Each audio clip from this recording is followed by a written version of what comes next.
Yeah, for sure, Jide, join the movement. Is it the duty of our National Assembly to make laws to compensate criminality and punish those who abide by the rules? Then one might be tempted to ask if ours is a National Assembly or assembly of non-nationals.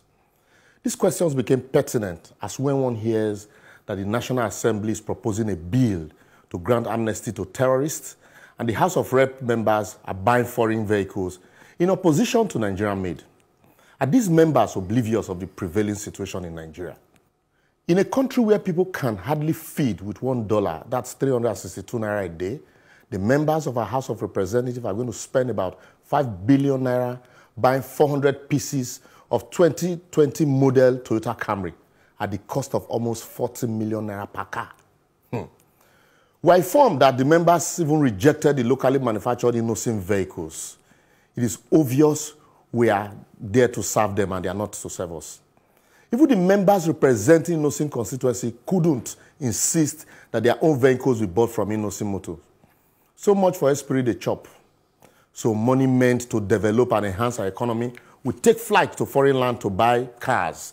Yet tomorrow we'll borrow that same money with interest from the same foreign countries to buy more cars and consume more foreign goods.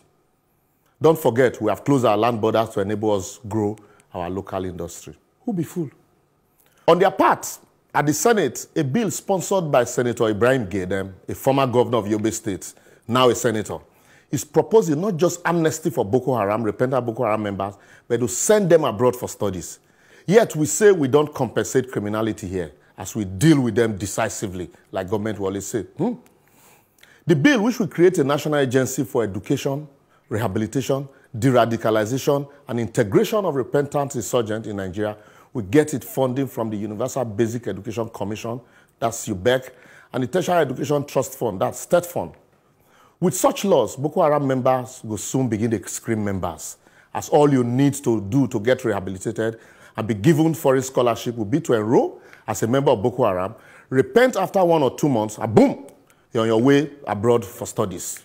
Yet, no scholarship for the victim or the students with the highest score in WAEC or JAM. Why won't we be highly spiritual instead of innovative or creative?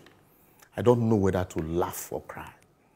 What do we tell the children of the victim who for no fault of theirs have found themselves in overcrowded, internally displaced people's camp because their parents were killed by Boko Haram members? And that the same state that cannot guarantee their parents' safety is busy compensating the killers of their parents with foreign education. Yet we expect such kids not to take up arms against the state tomorrow. We're all a bunch of jokers.